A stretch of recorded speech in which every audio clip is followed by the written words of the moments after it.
Today, we live in a multicultural world of different languages, histories, literatures, arts, philosophies, and cultures, but we share common aspirations.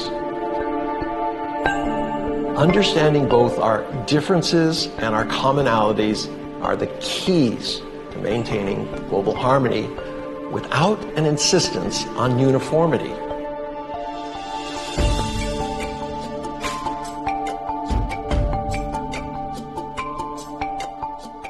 Keywords to understand China from the Academy of Contemporary China and World Studies is an attempt to give those interested a collection of keywords and core ideas that form the foundation of China's language, history, literature, art, philosophy, and culture.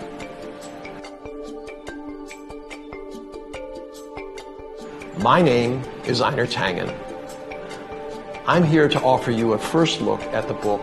I'd like to introduce a few of the key words I have found interesting as an American living and working in China. The Global Civilization Initiative is the third pillar of China's proposal for a world order based on aspirations rather than coercion.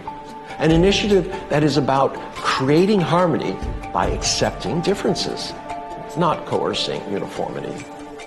As the book explains, the initiative focuses on common advocates, joint advocacy for respect for the diversity of civilizations, advocacy for the common values of humanity, advocacy for the importance of inheritance and innovation of civilizations, and advocacy for robust international people-to-people exchanges and cooperation.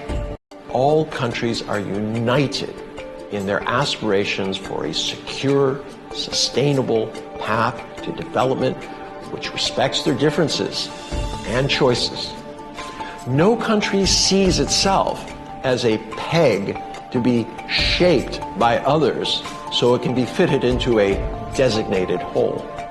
The notion of harmony without uniformity is another key word of Chinese culture highlighted by this book. It dates back to the Confucian Analects.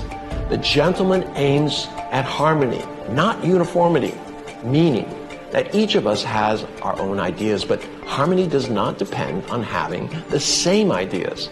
Harmony, in this sense, comes from understanding and acceptance that differences rather than a coercive insistence on uniformity. In China, the notion of accepting differences as a condition of a civilized society is ingrained.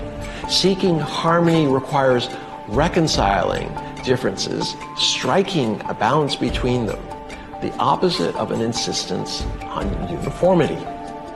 Seeking harmony without uniformity shows respect for differences, a recognition that such differences are natural.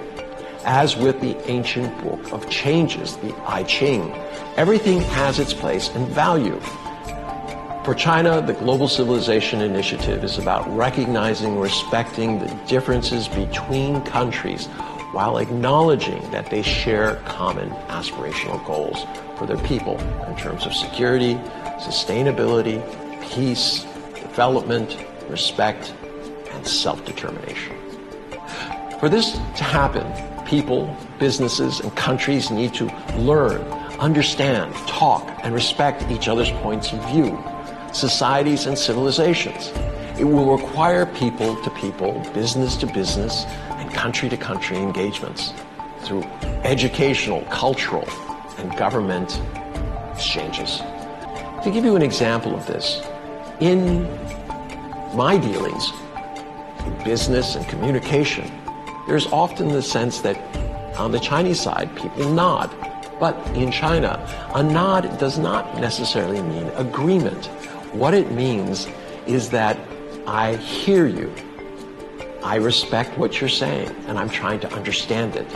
Where if you were in the US or Western world and you're having somebody nods, you assume that they agree with you and that this is the basis of a deal point that you are going to proceed on. So you have, on one hand, this idea of understanding, getting a picture of the whole, versus this idea of just trying to understand the moment, to do the deal, to do the business, without considering whether the other person's position and where they are.